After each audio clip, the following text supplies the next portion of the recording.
Okay, let's talk a little bit about getting a handle on risk and risk-based testing.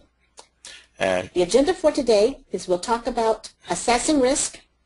We'll talk about how to optimize your testing by using a risk-based testing approach. And we're going to talk a little bit about discussing risk and fear of failure from a product perspective relative to software testing. So, when we think about risk management and testing in the software and project management arena, risk management is a very standard topic. So what you see on the screen is the typical steps that you would have for risk management if you were doing a software project or a construction project. So when we talk about risk today, we're going to be talking about it from the traditional definition, that risk is the potential that something good or bad could happen. And for our context today, we'll be discussing it primarily from the perspective of something bad happening. So we're going to be looking at coming up with a testing strategy and approach based on assessing the potential bad things that could happen if this product were to be released, and see if we can come up with a strategy that gives us confidence that either those failures will occur or will not occur based on the results of our testing. So here we have the traditional risk management approach. There is risk identification, which is typically step one. Then there's risk analysis. Then there's risk mitigation. And then there's risk resolution and monitoring. When we take this risk management approach that was designed primarily for projects and we try to apply it from a testing perspective, we have a little bit of difficulty getting everything fit in, primarily because the risk management methodology and approach says that you take your high-level top 10% typically of your identified risk, and then you take those risks and you analyze them and you rank them or prioritize them, and then in that third step, risk mitigation, you come up with a strategy for dealing with the risk, and then you monitor the risk and implement your strategy. But when we start talking about testing, we have to make some adjustments to that traditional approach, and so we'll be talking about that today. So we will still be talking about risk identification from a testing perspective, and here we're going to be talking about using testing and product risk catalogs to help us identify risk. We're going to be using the same approach that we use in project management and risk management for risk analysis. We're going to do something definitely different in risk mitigation. So instead of coming up with a mitigation strategy to monitor our risk, we're going to write a risk-based test plan or a risk-based test strategy. So this is the most significant difference in the risk management methodology when applying it to product testing.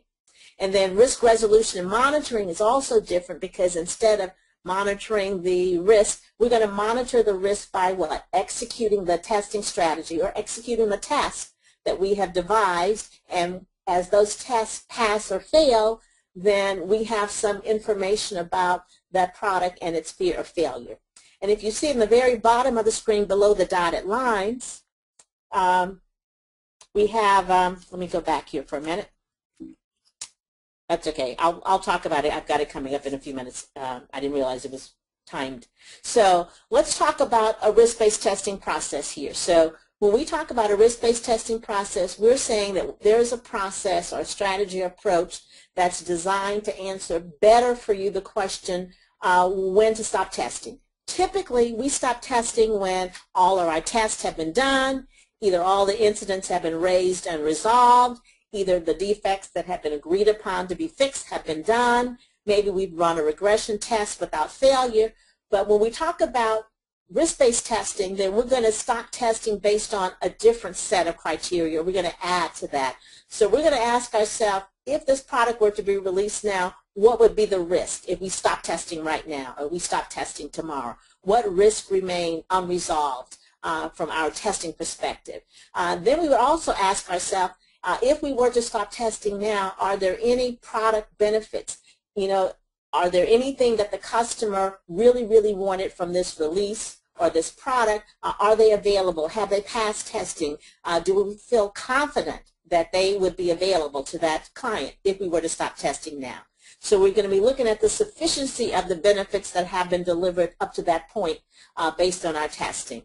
And again, we're used to things like, what are the problems that are remaining, but now we're going to be asking ourselves, what are the risks that remain in the product that we don't have an answer for based on our testing results? And then finally, what evidence have we collected from our testing to support our confidence that there are either minimal risk or a lot of risk or no risk in this product should we go on to production? So how do we do that? We're going to do an assessment of risk, and that's step one, risk identification. I like to talk about three different kinds of risk, though. I like to talk about process risk, project risk, and product risk. When I talk about process risk, I'm talking about risks that are associated with how work is done on a project. So the process that you use for categorizing defects, the process that you use for developing the code, the process that you use for change management or for requirements. So we know that a lot of times inadequate processes impact us as testing. Then we have things that we call project risk, and those are things like the testers are involved late in the project. Projects that are over 6 months in duration are considered to be high risk.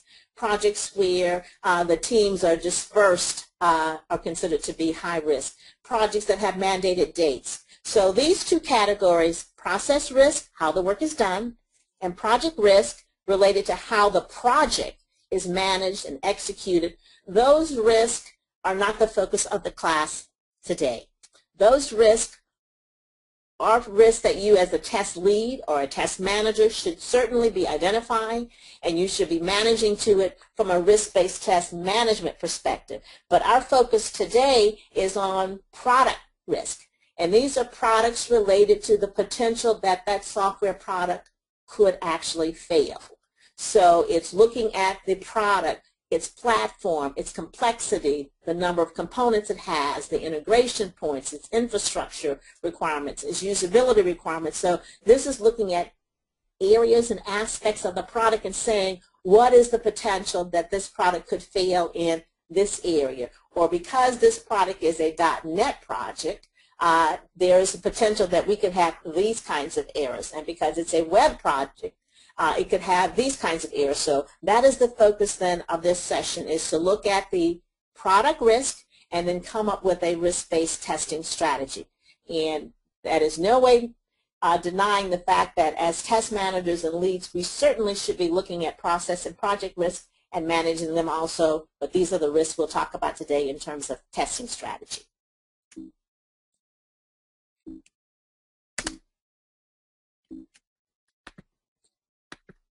Okay, so how do you come up and analyze the product? How do you identify project risk that need to be incorporated into your risk-based testing strategy? One of the things is to look at the product itself. So you want to do some knowledge gathering, some identification of the product, its platforms, its language, and things like that, so that there are lots of information about common defects for certain kinds of product in terms of language like C++ or .NET or web-based applications. So you're going to look at that product. Then you're going to be looking at potential hazards.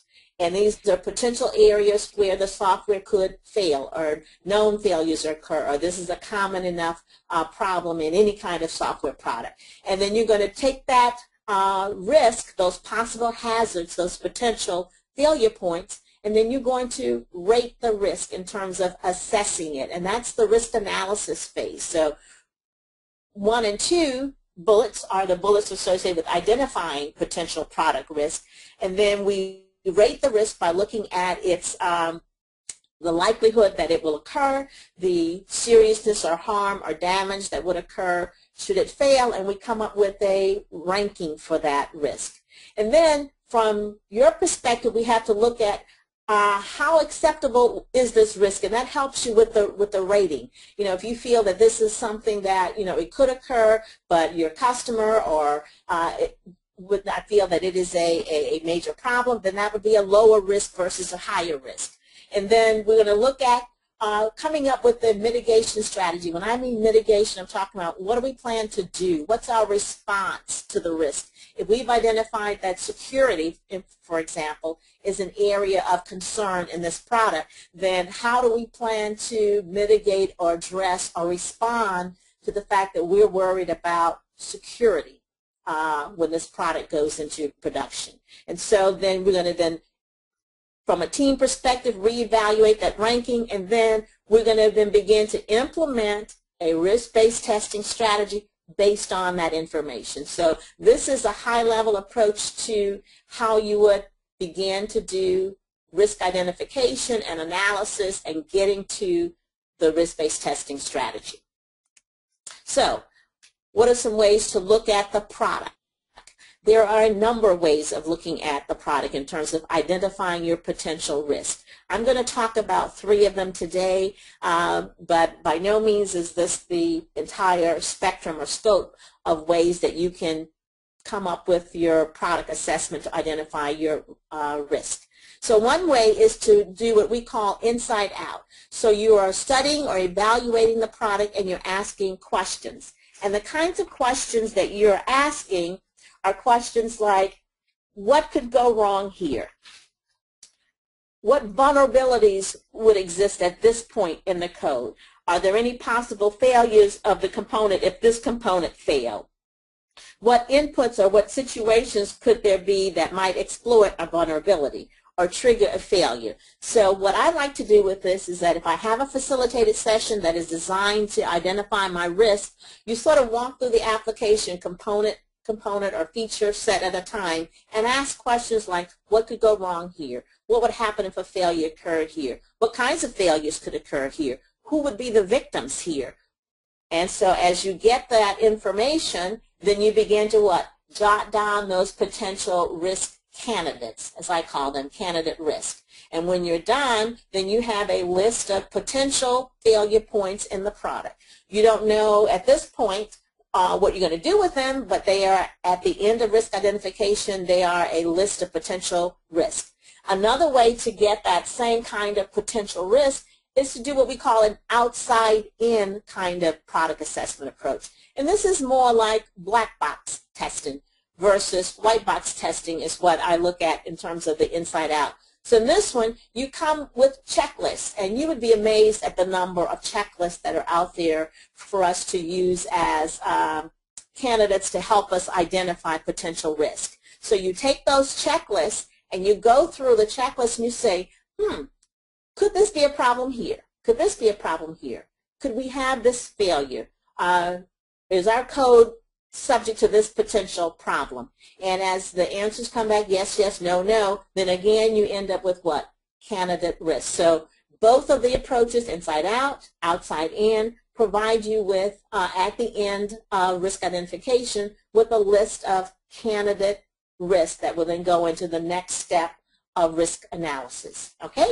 But I just want you to take a look at, this is what some of those checklists would look like. And again, in my full day class, I do provide a number of these checklists so that you don't have to go off and find them yourself. But this is an example of one of the checklists that you could use. So if you look on the left-hand side, you see the potential risk. And so this one is a very generic product kind of checklist. So any kind of product could be assessed using this checklist. So you're looking at, from a module perspective, identifying the modules that are very heavily used, identifying which modules are very complex, modules that have been fixed or updated often, modules that have a need to have high availability, any of the functions or requirements or modules where you have to have consistent performance level. Maybe they were developed by inexperienced developers. Maybe this is a brand new component. It was developed by large teams. So these are potential areas, these 14 characteristics that could potentially make a product or component or feature what? Higher risk. If you notice on the right hand of the screen, we have module A, B, C, or D. In this particular checklist, it is possible to have that risk checklist measured up against each one of your modules. And in that case, then the modules would each have a score. So if you look at the score we have here, we have one module that came out with a score of 44, one with 35, one with 33, and one with 17. So we use the scale of 1 to 5. So if it was a high risk, then we would be 5, 3 for moderate, and 1 for low. So using this kind of checklist, I would say, okay, we've got potentially 3 high-risk modules. Module D with a score of 44, Module C with a score of 33, Module A with a score of 35, and then I would say I would have 1 low one. Or some people might say, well, I've got 1 high, Module D, 2 medium, Modules A and C, and 1 low. So you can draw the line in the sand where you would like, but you can see how this checklist would help you to do what?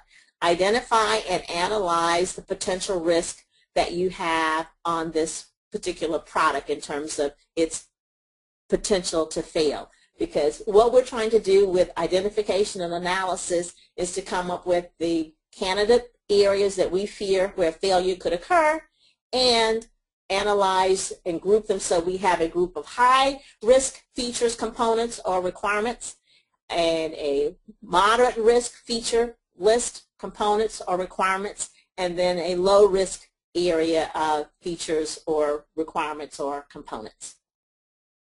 Okay, so we've gone through step 1 and step 2. Step 1, we identified the risk, and step 2, we analyzed them. And on that checklist, we did analysis. Before we go to the risk-based testing goal, I want to talk just a little bit about risk analysis. Traditional risk management has you to do 2 factors for your risk. In fact, I'll go back and let you look at the checklist again, because you notice we have high, medium, and low.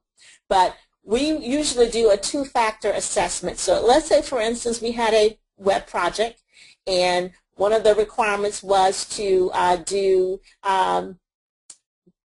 back-end updates to the database from the web front end. And so we would talk about that requirement feature and then say, what's the risk that we would have a failure here? And maybe we would say, you know, the likelihood of that being a failure is low because that's a very standard routine here. We've got that covered very well. It's not a complex situation. So let's say that the probability of the back end being updated unsuccessfully from the web front end is low chance of occurring. So you would give it a score of like 1 or 2 for low. But then you would say, but if this risk were to occur, if the web front end was not able to communicate to the back end and the data did not get updated, what would be the impact or consequence or harm should that occur? That would probably be high, and you would end up with probably a score of like 5. And so in analysis, you take those 2 elements, the chance or likelihood that the risk would occur, the impact or harm or damage should it occur, you multiply the 2, and that gives you your ranking. And so this checklist here sort of combines them both. But again, we're trying to show you some of the scope of what's possible in terms of risk analysis and risk identification.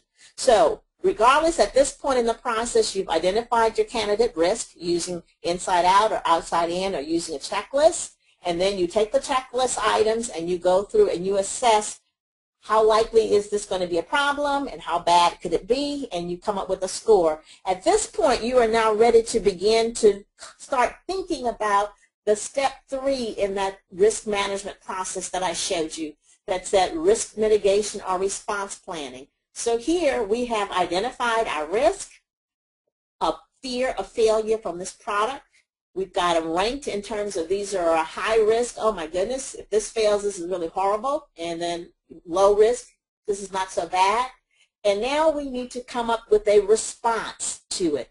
So the response is to do risk-based testing strategy. And the goal of risk-based testing is to primarily find important problems as soon as possible. So if you're looking at the screen here, we have find important problems and find them earlier.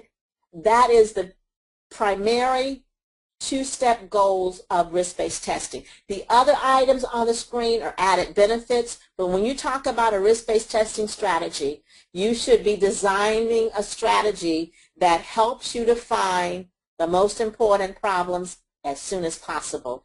And then you have a successful risk-based testing strategy. So it's also helpful, that this strategy could help you to find problems that need the most rework. Think about it, if you were to find the problem, the really, disabling bug, the last day of testing versus the middle of the testing cycle, what would that do for the schedule? So yes, it's very helpful to be able to help the developers in terms of identifying those areas of the problem where it takes them longer to get fixes in. So areas that are more complex, that are more difficult to fix. If part of your strategy helps you to identify those areas that have problems as soon as possible, it helps the schedule and it helps everyone. So it's an added benefit. If we've also taken our risk and we've associated them with benefits, so updating the front end to the back end and allowing that inventory management system that is manual to go away is a big business benefit, say for instance, that this customer is looking for. So when all of the tests associated with the updates to the back end and that allows that inventory management to be online and working successfully, when all of those tests have come back passed, then you could report that the benefit of being able to disband the inventory, the manual inventory management system could be available. And so that's a very strong statement to your product people, your customer people, in terms of reporting to them about the readiness of that software for release. And another goal is that if you have critical success factors, if you have quality standards associated with this product, the risk-based testing should also be aligned with what? Your quality targets. And so that would allow you to be able to provide information about the status of the product from a meeting its quality objectives perspective. So again, the goal of risk-based testing is to find important problems as soon as possible. It can also provide you with an opportunity to identify those areas of the code that have problems that potentially have the longest cycle times in terms of getting it fixed, and that's an advantage of the schedule. Customer and product people like to hear that benefits are available and feature sets are available, and certainly if you've got quality targets, being able to align your risk with quality targets and report on that in terms of the success factor is another important factor that or aspect of risk-based testing and its goals. So how do you get to that risk-based testing strategy? That's when things get just a little bit interesting here. So when we talk about getting to a risk-based testing strategy, we want to take a look at the product risk that we've identified. So you did risk identification. You came up with your candidate risk. You ask yourself, what are their quality requirements? And we're not just talking about number of bugs. We're talking about are there some of the illities in terms of quality performance? Is there expectations in terms of availability? Is there expectations in terms of testability or maintainability or reliability or security or performance? So what are the quality characteristics that are driving the success of this particular product? So once you have that list of possible areas where the product could fail and requirements relative to quality from a performance perspective, then you've done step one. And so now you take the output of step one, those quality illities, you take your product risk, and you begin to start thinking about what do I test and how much. And this is one of the questions I would like to pose to you, is that if you had a list of like 10 requirements, and those requirements were all high priority, using this approach, they would potentially be in your high risk category, because if this is a high priority requirement and if it was not to work, that would be a major issue for the customer. So in general, a lot of your high priority requirements are highly desired features. If you ask the question, if this failed, what would that mean? The answer would be really bad. Then that would potentially be one of your higher risk candidates. and you've got your quality characteristics that says things like we need high availability and we need high performance, and security is a major issue. So based on that, you have the beginnings of some ideas about what? Your test strategy, because security is an issue, performance is an issue, so you already have some idea that you need to do somewhat testing in your strategy relative to performance and relative to security, because those are high quality requirements for that product. And again, looking at the high priority requirements, depending on where they are and what kind of requirement they are, they begin to drive what? Testing techniques or testing characteristics or testing tools and approaches that will help you come up with a strategy. So then step 3 is that you have to figure out for the different kinds of tests that you need to do for the product risk that you've identified and to meet your quality targets, how much of that testing needs to be done. And one of the things that helps me with that is that I try to come up with a strategy that for my high-risk categories, I usually try to come up with a strategy that has a lot of variations, because we are finding that if you have a wide variety of testing techniques and approaches, then there's a higher probability that while you're exercising all of these different kinds of tests and multiple approaches, that you have a higher probability of triggering bugs than if you do a very standard, very generic kind of testing approach. So we're going to talk a little bit more about that test strategy coming up.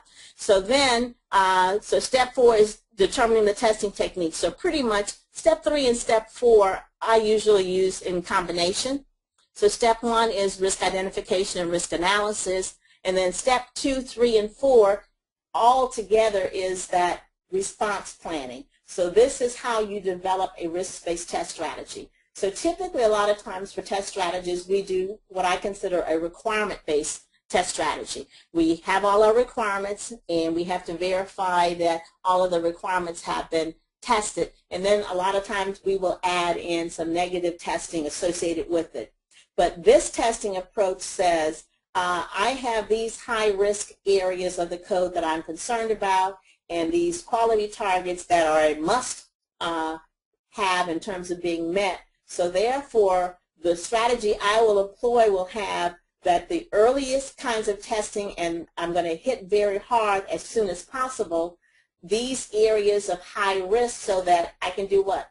Find out as soon as possible whether or not that area of the code is functioning solid, or whether or not that area of the code is beginning to show problems and we were correct in being concerned about it. And so steps 2, 3, and 4 is a combination of looking at the candidate risks and quality features you have and listing possible approaches to testing it, as well as coming up with or identifying how much time do you spend on some of these different testing approaches and techniques to come up with, again, that risk-based testing strategy. So how do you begin to figure out, again, testing techniques? What I like to do is that I look at, again, the information that I have about the product. So when I look at my candidate risk, I look at, well, there's a group of risks that are associated with the back end. Then there's a group of risks over here that are associated with integration points or integrations. Then there's a group of risks over here that are associated with performance. Then there's a group of risks over here that are associated with usability or reliability.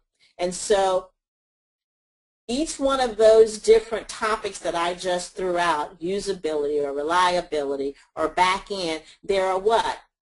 Specific ways that are best practices or good ways to test them. So you begin to then associate with those risk categories possible testing techniques that can be used to what?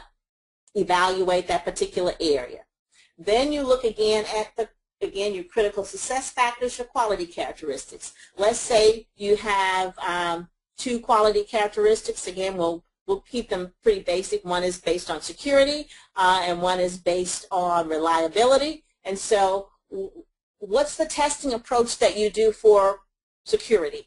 What techniques do you need to employ? What kinds of testing needs to be done? How soon can that be done?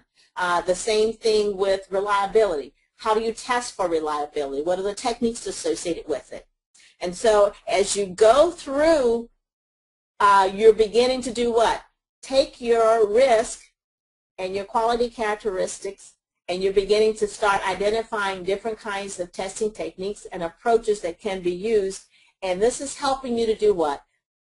Come up with your risk focus areas. When I do my risk-based testing strategy, I typically have 3 or 4 what I call risk focus areas. So there are my high risk focus areas, there are my more moderate risk focus areas, there's my low risk focus areas, and then there's what? The rest of the app. Because yes, we have our risk-based testing strategy, but we can't just decide not to do anything with the rest of the application. So typically I have at a minimum 4 focus areas. And each one of the focus areas, we should have what? Some testing techniques and approaches, and some idea about the depth or the extent of testing.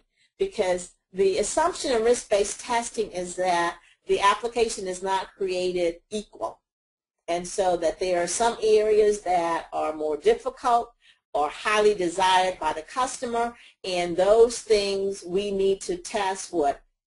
Stronger, more often, more thoroughly, whatever adjective that you would like to use, and that's what comes up and is created in that risk-based testing strategy. So what does a good test strategy look like? A good risk-based test strategy has a number of really interesting characteristics. And one of those characteristics is that it needs to be diversified.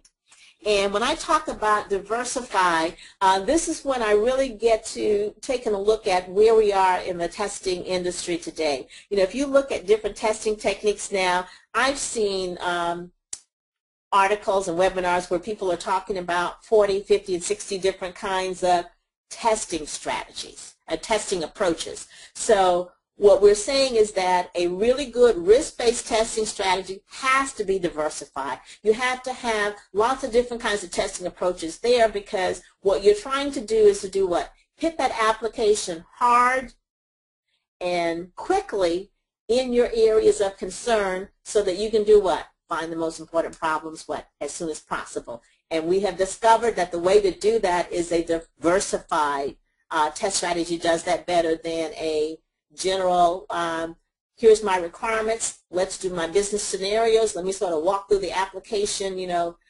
component by component by component. That strategy as an approach is not an approach that allows you to get answers quickly as soon as possible. So we have found that a diversified approach to testing techniques and approaches is the way to do that.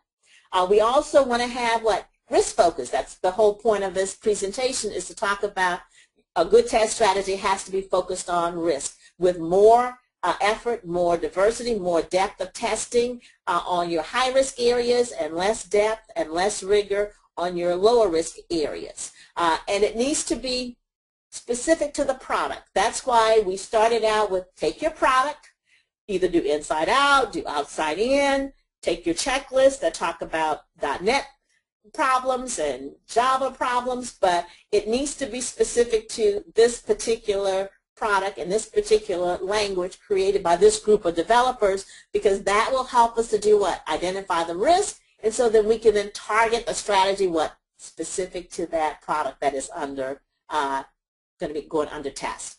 And it needs to be practical. There's no point coming up with a test strategy that isn't implementable or isn't feasible within your organization and within your team. So, you know, that's a very common sense kind of thing. And when we talk about based on maturity, we're talking about as you walk through the software development life cycle, you might have an initial strategy at the beginning when you're in requirements, but you begin to refine that strategy. So the strategy needs to be refined and matured. and you may have to reassess it and reevaluate it as different information comes up as you begin to execute that strategy in your response planning approach in risk-based test management. So, if you remember that chart we had at the very beginning, we had risk identification was a blue box, then we had risk analysis was a blue box, then we had risk response planning, and that's the risk mitigation, that's where we write our risk-based testing strategy. Then we had risk resolution monitoring, and in that box, that's where we would, in testing, we would execute the test strategy, write our defects, and we would be looking at those defects saying, well, this failed, you know, all of the tests or most of the tests in the security area are failing.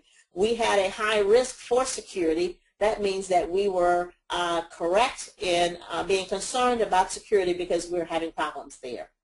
Or, you know, the other result could be you were concerned about security, you run 30 of your 45 tests associated with security, and the trend is very positive, so you're beginning to feel that the likelihood of failure from the security perspective is what low. So that's step 1, 2, and 3. At the very bottom of the screen, we had 2 other boxes, and they were called test process and test scoping. So one of the important things we have to remember is that we still have to look at scope. We can't get away from what's within scope and what's not within scope from a testing perspective, even with a risk-based testing strategy. And in this step, we're also taking a look at evaluating or checking the test strategy itself. Is it really implementable? Do I have the resources and the tools to do this strategy? Is there any training that needs to be done to support this testing strategy? Again, are all the tools and products in place? All the components available? Are the environments available? Any new tools or products needed? And this is a very critical question. Does the strategy use all the available resources? And one of the things that I love about this risk-based testing approach is that it sort of frees us to begin to look creatively for other opportunities, because we're just not trying to test when they hand the code to us. We're trying to see with a risk-based testing strategy, how soon can I find out about this particular failure point?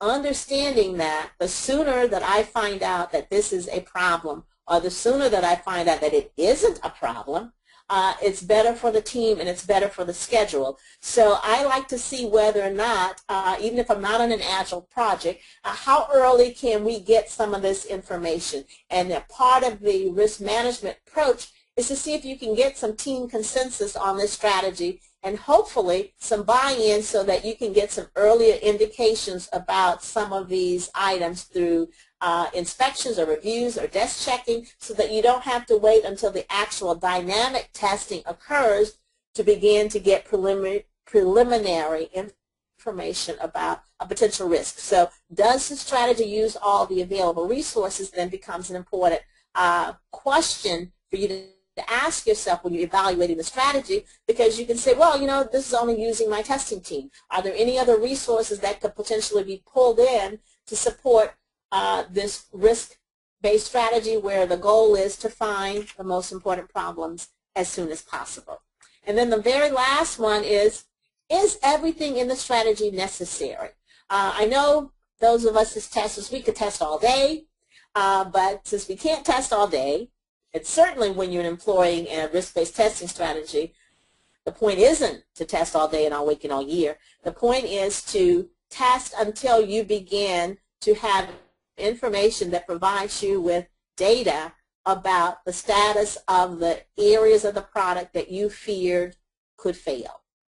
And so you want to be able to do that as soon as possible. And so the question is everything in the strategy necessary? So you go through and you're looking at the depth of testing that you've looked at, you're looking at the kinds of testing that has been designated, the approaches, and you have to ask yourself, do I need all of it? And sometimes this is a good question to ask yourself, because if you get to the point in the testing life cycle where they come to you and they said, we might need to ship tomorrow, or we might need to ship next week, then if you already know that you had some fillers in there, some extra confidence builders in terms of your strategy, and that those things may not be necessary for you to be able to provide the answer that you could about the current status of the product. So it's nice to know. So again, so the last two questions, does the strategy use all the available resources, and is everything in the strategy necessary, or a management perspective that allows you to better manage the risk-based testing strategy. And we don't go into it in this class, but I make a distinction between risk-based test management and risk-based testing. And so risk-based test management is really what's asking you about, does the strategy use all the available resources, and is everything in the strategy necessary? Because as the team lead, as the manager, as the leader for this product initiative, then you need to be managing the risk, and you need to be evaluating those risks and the impact they have on your ability to deliver that testing schedule. And so those questions come in to provide support for you to be able to do that. So we're getting to pretty close to the 10-minute mark where I'm going to stop and let you all ask some questions. But so part of the strategy part in the response planning is for you to begin to balance and answer the question, what should I test, how much should I be testing? And it is a balance between risk versus time. And so we have been balancing this a lot anyway. We're always juggling time, but now we're juggling it from a risk perspective rather than a more requirement-based testing perspective. So we need to balance the testing to the risk, so the areas that are lower risk should have less testing, should have lighter testing. Or maybe the testing is more scenario-based, or maybe the testing is more exploratory testing. So you will have to devise what's the strategy that's a good balance for testing to risk. We know the high-risk areas have to have lots of testing, more test cases, more diversity. But what do you have for the others? And that balance will be an important consideration for you and your team to come up with. You need to have a consensus. Not just the testing team, but the project needs to have consensus that if we do this risk-based testing approach, that when we're done and we've executed this approach, that we all agree that the data that we have and the information is what we needed to make the decision about is a product ready or not. And that frees testing from holding the bag with why didn't you catch it, because the consensus for this approach was built in as a part of the team.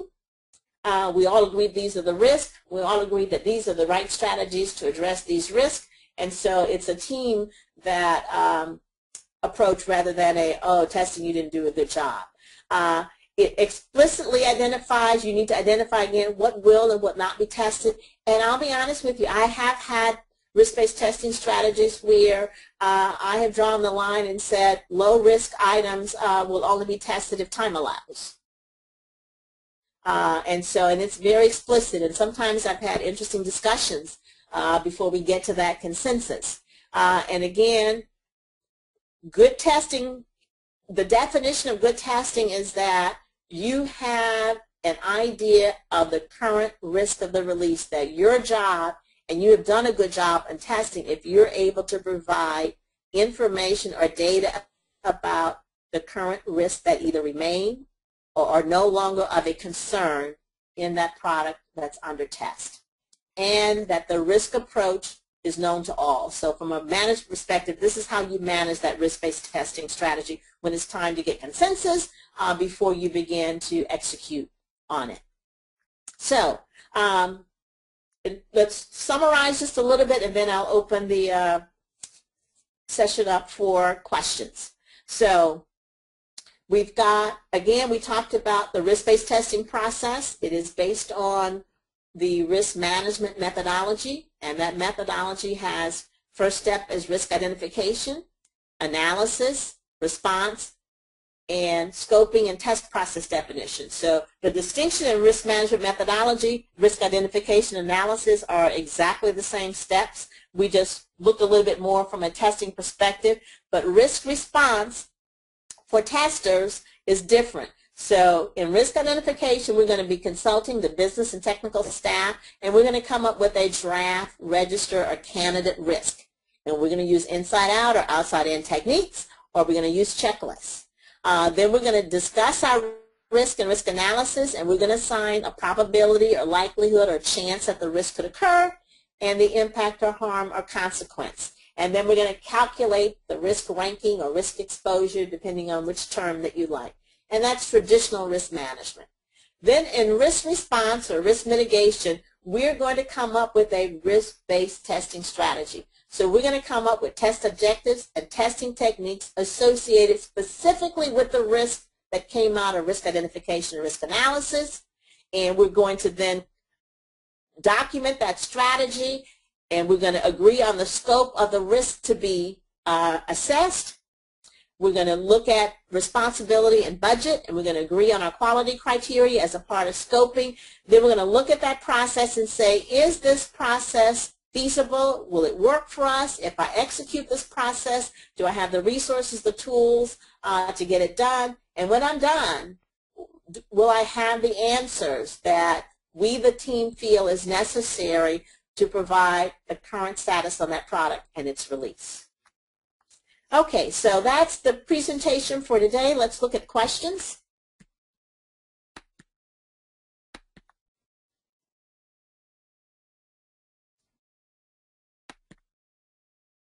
I don't have any questions. No, there is at no all? question. There is no questions. Yes. That means that you've been clear and everyone is happy. Okay, fantastic. Should I wait a few minutes just to see if somebody decides they have one? Yes, that's fine. Okay. Everyone seems to be happy. Everyone's giving good comments at the end here. Let me quick here just to remind the people, if you don't mind, I'll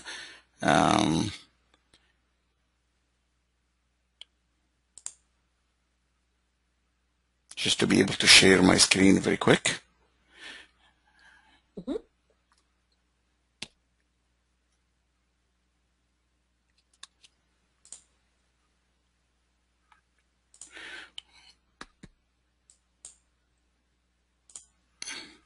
Well, thank you all for being with us for this hour, and thanks so much for Kelenice Cheney for her time. I know how busy she is. She's a very busy consultant, I'll tell you that much.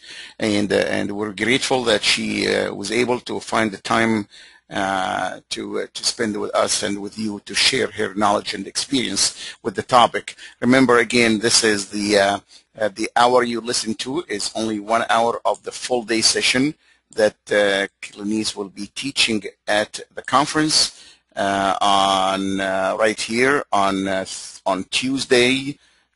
Tuesday will be September 30. The conference starts on September 29th on Monday. So her session will be on Tuesday.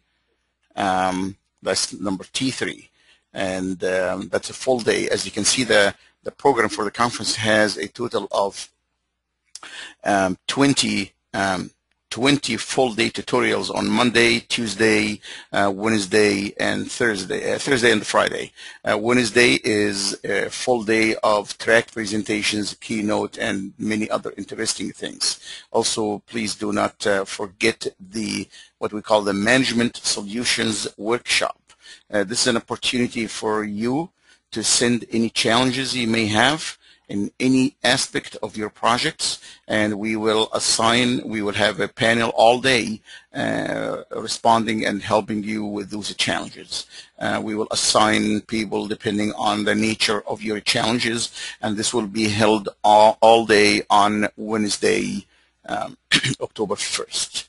Okay, and finally, it's just to please remember that you have until end of June 30, to register for the conference. If you register for any 4 days, you attend the day free, or you attend you register for 5 days, you pay only for 4 days, however you want to get it. So you attend for all 5 days if you pay only for 4 days. This is, of course, in addition to the fact that the prices of the conference were intentionally kept very low. very, very low. We understand that training budget is an issue. We understand that people cannot attend, so you cannot see any conference that has all 5 days, 1795, and of course, if you register before June 30, you attend all 5 days for 1445. Sorry for the sales pitch here. I will give control back to Kilanice to possibly answer any question you might have. Actually, let me check questions here. Everyone is thanking you, Kilanice, for your time. Everyone is saying it's wonderful. Again, thank you all for joining us. And thank you, Kilanice, for your time.